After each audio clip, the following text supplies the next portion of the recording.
Guys, Will here. So I told you we'd do a part 2 video for this timing belt in the Lexus.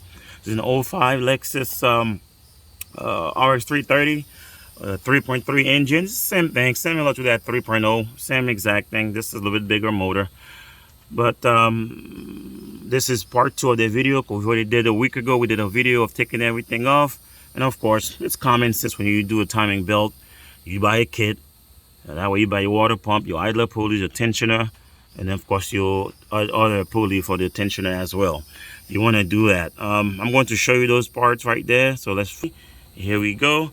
So this is our camshaft there, the front one. Obviously we have to torque this down to 92 foot-pound.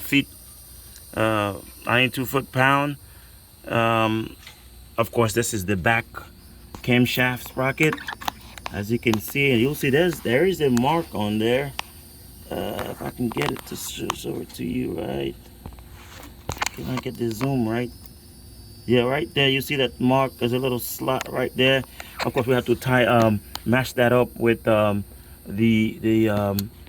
one on the back cover of the timing cover.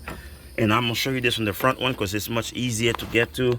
So obviously, you notice that's the back of that. See the slot right there? So that's the slot for the timing mark. We got to line that up with this one right here on the camshaft pulley. You see the slot right here, so you have to match it up with this one right here.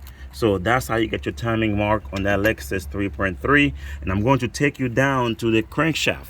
Now obviously crankshaft a bit more difficult too, but it's all right, we can get it. It's not too bad. So as you can see, there's a dot there. You look in, there is a dot. I'm going to show it to you. Point that out to you right there. Obviously I'm going to use my finger to do that. There is a dot in that sprocket right there, so I'm in the way, so this won't work. Let's try to use another tool. Give me a second.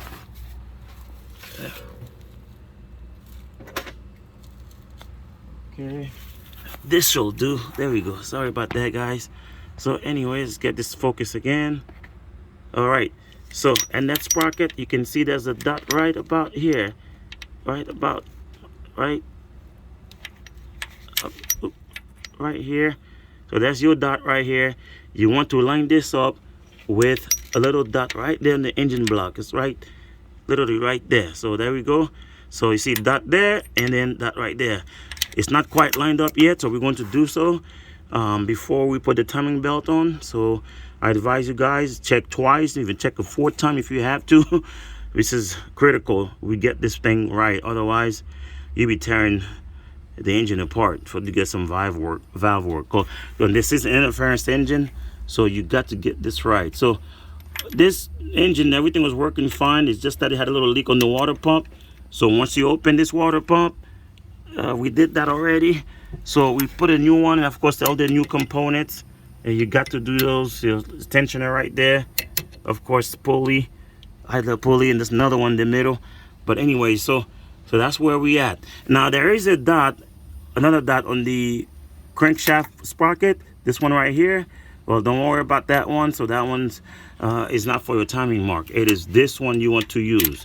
So this top one right here, that's what you want to line up with this dot right here on the engine block. All right, so here we have it. That is the video part 2. We're going to get to the components, putting the timing belt on, and I'm going to show you guys here again. So what we've done, so obviously if you're doing a job like this, you want to change those cam seals.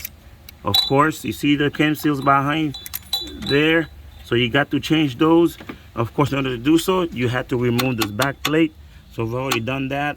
Didn't show a video for doing that because I mean that's pretty much, you know, common sense on those videos if you're gonna do the timing job on those Toyotas. Even that even goes for all the Hondas too, the Civics, the Accords, all the Hondas, all the Japanese cars. You know, really, you got to do those things. Otherwise, 6 months to a year, you'll have to come back to this job again, and trust me, you won't like it. So, but anyways, that's the timings there. Everything's ready to go. So it's just a matter of putting the timing belt on. So we're going to line things up, and then we will stop the video, then we'll start again, and we'll let you know in the next section of the video. We'll show you how we put the timing belt on. All right. So, but anyways, as you can see on the new tensioner, there is a pin there. If I was going to use my old tensioner, I would have pressed it in with the vise, but I didn't have to because you have the kit. It comes with a new one, so there's a pin right there. Once everything lined up and you are certain everything lined up, all the marks are lined up, then of course you would pull that pin, and that's an automatic tensioner. And I really like those on those Toyotas. They're really nice hydraulic tensioner. I really appreciate those. You just got to pull the pin, and of course automatic pressure is on the belt. And obviously you want to turn the engine a couple times over once you put that before you even start it. Obviously you don't want to mess your motor up because it's going to cost you some money and time. So, but anyhow, this is it, guys. So that all the components are already in, it's set. Now we're just about to put the timing belt on.